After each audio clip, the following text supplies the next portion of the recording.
beef yell at us. He gets to. I know. Well, he's just trying to help. No, I mean, guys. I'm not being a smart aleck. I like it. He wants to warn us that we're on because sometimes when we're not on, we may say things that we shouldn't say, and it would be a fascinating look into the what? Abyss? Eyes of hell. The abyss. Into the abyss? Yeah. Into the abyss. Man stared into the abyss, and the abyss spit on me. Yes. You find out who you really are when you stare into the abyss. Well, it happens. Or you find out who you really are. Oh, there goes Ronald Acuna to third again. Oh, another triple. As always, when we play WTF, we encourage the Googans to share their takes on the text line driven by Duval Ford, 641-1010. One lucky Googan at random is going to win today's WTF prize pack. It's a pair of Clubhouse Grounds tickets for Thursday through Sunday at the Web.com Tour Championship, coming up the 20th through the 23rd out at Atlantic Beach Country Club. Plus, they'll be entered for a chance to win the grand prize this week, which is a pair of tickets to Jags Patriots and admission for two to the Tailgate Experience, complete with food and beverage That's before a weekend the game. Right there now. That's a weekend. I like it. That's a winner. I like it. Guys, I love it. I want some more of it.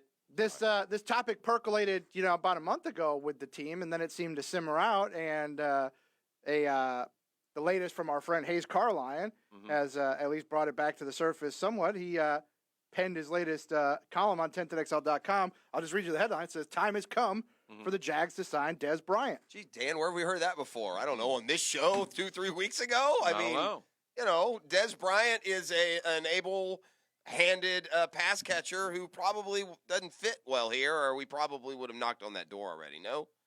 I mean, if Dez Bryant is the Cowboys, did you watch them on Sunday? I'll tell you who needs Dez Bryant, the team that had him. I don't, no one's buying. The New England Patriots, Dan, the Cleveland Browns facing the prospect of no Josh Gordon. There have been a lot of teams that have had receiver holes. Well, New England signed a couple guys yesterday. Neither of them are named Dez Bryant. There's got to be something with Dez Bryant, no? Yes. Well, Hayes is saying now versus before the season. After one game. Because after one game, then there's a difference in how much you have to pay them. You don't have to pay them the guaranteed amount as a veteran. Yeah, but I listen. No, kudos to Hayes for I just joining the club. I don't think they're going to sign Dez Bryant. It just doesn't seem like a Jaguar thing to do. I think if they were going to sign a receiver, in fact, I think they would sign somebody other than Dez Bryant. And I don't have any idea who's out there. Yeah, and I'm not sure that Dez Bryant is the best choice. I just don't know, Dan, if this – I don't think a September 13th signing can fix the passing game. I mean, it is what it is. And I'm not sure it's – what it is. It's very, very, very – by NFL standards, inadequate, and it will play that way. He's not going to throw for those numbers you were talking about. It's not going to happen. Oh, you settle down, Freddie. Yeah, no, you'll start seeing it on Sunday. It's not just one part; it's all of them together. Yeah. And D.D. Westbrook and Keelan Cole may be really good players, but they're not at that level going into year two. Right. I don't think. I mean, DJ Chark, we raved about the game. He's not even in the game plan. In the last 3 years combined. Dez Bryant has caught basically 150 balls. 50 a year. What do you have, some injuries? One year only played 9 games 1 year, I think. 16, 13, and 9. That's 50 balls a year. I promise you, one of our receivers is going to catch 50 balls. Maybe a couple. Now, he does have 17 touchdowns in 3 years, which is about 6 a year. Which is probably more than our guys will have. Probably. But I don't think they're willing to take the risk of upsetting team chemistry, and I especially don't think they're willing to take the risk after 1 week. The Jags passing, don't get me wrong. And I don't know how much Dez Bryant, how much better it would make the passing attack. I really don't. I don't know that either, and I think that you remember the Allen Robinson blow up in training camp at Blake Bortles? Yeah. I could see that being like a daily occurrence if Dez Bryant were on the team, and I just don't know. And don't get me wrong, I don't think the Jaguars' passing attack is so bad that it's going to, I don't think it's bad. It's going to cost them from, winning their 10 to 12, 13 games. Winning. But it does. I have no confidence at all that if the team is ever in the wrong end of a scoreboard in a game that they're cooked. I don't think that the passing game is efficient and good enough that if they're down 13 with 6 minutes to go, we're not screwed. Yeah. And other contenders, you can't say that about. So that's still the one area that is not buttoned up to the level of the other true contenders. Most of them have a versatility in what they can do on offense that, allows for all situations. And I can't help but be scared that if the Jags are in a bad situation late game, that they're not going to be good enough to come back. I could be wrong. Our buddy Eugene Fournette in the pamphlet today listed the top 12. We were talking about this earlier with Tony. He put out an actual list of the top 12 home games in Jaguars history. Now he included the postseason, which if you do include that, that's fine. They go right to the top, 1 through 5, or however many there have been. Sure. And I looked at that list, and I tell you what I drew from it. We haven't had a ton of really, really inspiring games. There's games on there. I don't even remember the Raiders Mojo game. I mean, that's one of the 12 best. I literally have no recollection of that game's importance.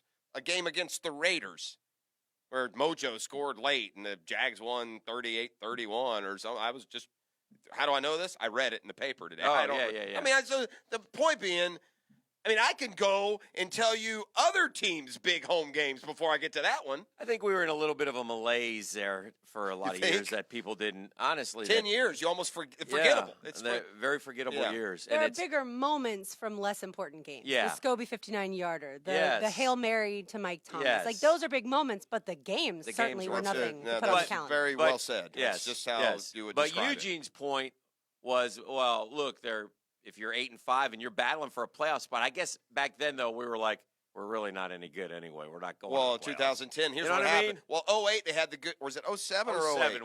07 and 05 were the two playoffs. Yeah, and then 08, the 07 team was good. 07 team was good. They went and they made these moves that, to this day, one of the worst humans ever signed, Jerry Porter. And they made all these moves, and they failed miserably, and that set them back another couple of years. And then they got back into that 500 mode for a couple of years, and then that was But you want to talk about a different time. And he has a good point here. In 1998, so 95, 96, 95, fourth year of existence. We're on our 24th year. Then Alltel Stadium record crowd, 74,051 for Monday Night Football against the Dolphins. Oh, that Dolphins That was game. the one that Tony was talking about. But 74,051. First play from scrimmage, 77-yard touchdown run. Yeah. And I think he kind of tweaked a hammy or Miami something there. scored 21 straight points to take the lead. You forget about that, 21-14. I completely forget that. I tell you what else and you Brunell remember. hit Keenan for a couple touchdowns. And yet still, I remember the Keenan in the back of the end zone especially. I remember Fred jumping down that sideline, but there was one enduring highlight from that game. Tony and Tony and Jason Taylor. And Jason Come get Taylor. some, boy. Come get you some. That's Let's right. go. Come on now. Oh, those are the good old days. Here we go, buddy. big fella. How many people will be there Sunday, you think? I think it'll be With packed. Standing room only. Right, Yeah. but as far as the number of people with the 60 adjusted. What do we have, 67? 66 They and go that change, far I high? think. I think it's 67 now, isn't it? 67 is capacity. I would say this. I do believe I bet there's more than capacity. between this game and It's tough ticket town, and depending on how the game 67, 164 is capacity. between this game or one that should evolve into a lot of importance, the Sunday night game against Pittsburgh, I think they could put that 74,000 in for those games easy. I think they could put 74. Isn't that funny? All those years with the tarps and the stadium's too big for the market size, and you start winning, you find out, you forget the most obvious thing about sports success and fans, and that is if you win, they'll come. Just end of story. You can do 1,000 things right. If you go 5-11, they're just not going to show up. And you can play at Ribault if you're winning, and the whole world would show up. So, a perfect combination now. You got an awesome stadium experience, maybe one of the best in the league, and you have a good football team. And, Dan, when we come back, I'm going to tell you why you should be more optimistic than ever that the Jags beat the Patriots this weekend. I'm going to call on a little history. I like it. All right. It's Freedom Boat Club Wednesday. This is The Drill.